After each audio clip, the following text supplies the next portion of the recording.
Welcome to our kitchen. Today we prepare millet and doney libum, an ancient Roman ritual cheesecake. From Ovid's Fasti and Cato's De Agricultura. We start with ingredients. We need millet flour, cheese, eggs, and doney. We mince 300 grams of cheese, pound it in the mortar, and mix it with 150 grams of millet and half an egg. The consistency of the mixture can change considerably, depending on the water content of the cheese and the size of the egg. But there is a wide range of consistency that will give you an excellent outcome. We suggest you to choose a cheese quite fresh, but not too soft. We are using a fresh caciotta. The basic recipe to prepare libum is described in the agricultural book written by Cato in the 2nd century before the Common Era, and we prepared it in the past. You find the link in the description below. The term libum, as writes the Roman poet Ovid in the 3rd book of the Fasti, derives from liber, one of the names of Bacchus, the god of wine, whence the Latin words libamen and libatio, and English libation. Indeed, libum is a ritual cake offered to the gods, and according to Ovid, specifically to Bacchus, considered not only the discoverer of wine, but also of honey, one of the essential ingredients of the libum prepared for this god. In some versions of the myth, there are two different gods of wine and honey, but the oldest ones consider Bacchus or Dionysus firstly the god of honey and consequently of mead, the oldest alcoholic beverage in the classical culture, and only later the god of wine. In the myth narrated by Ovid, Bacchus is returning with his companions, the satyrs, from Mount Ebrus.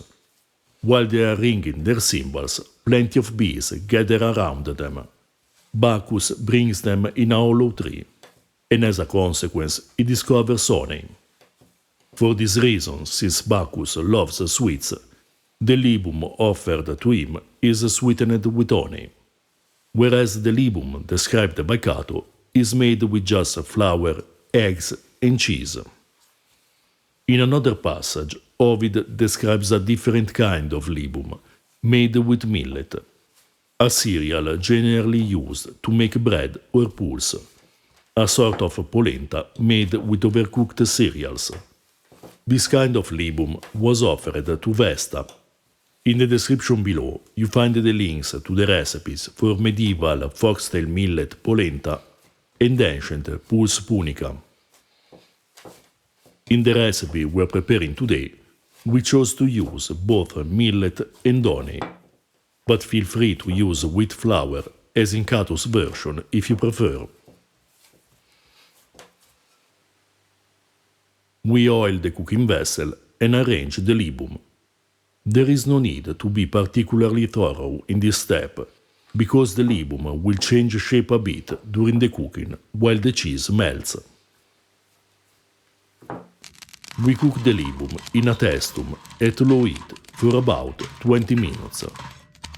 Testum is a sort of portable oven used in the antiquity and in the Middle Ages, which is perfect to cook bread and cakes.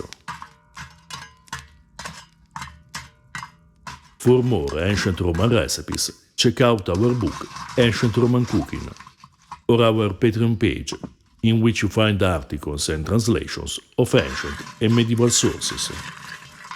If you are interested in the passage between ancient and medieval cooking, we recommend the Observazione Ciborum, early medieval recipes at the court of the Franks, with our translation of this text, written by the Byzantine physician Antimus in the 6th century, a commentary and a glossary. If you want to know more about late medieval cuisine, check out Registrum Coquine, a medieval cookbook, with our translation of a beautiful 15th century source. All the books are available in English and Italian on Amazon. To support our work, you can buy us a beer or purchase our merchandise. You find all the links in the description below. Libum made with millet and sweetened with honey is amazing, very different from the basic savory version we made in the past, as well as from Savillum, another cheesecake whose recipe survived thanks to Cato. To know more about Cato's recipes, check out the playlist in the description below. It is sweet, but its sweetness is balanced by the saltiness of the cheese, and its delicious crust is flavored with olive oil. If you prefer, you may use lard to grease the cooking pan, placing the libum on bay laurel leaves, as in Cato's recipe. Another interesting alternative may be to use millet grains. Steep them in water overnight and knead them with the cheese instead of using flour, a technique used by Cato to knead spelt. This libum, in addition to being a ritual cake, makes a perfect breakfast or a great dessert at the end of your Roman banquet. If you're interested in ancient foods and flavors, subscribe our channel and consider supporting us on Patreon.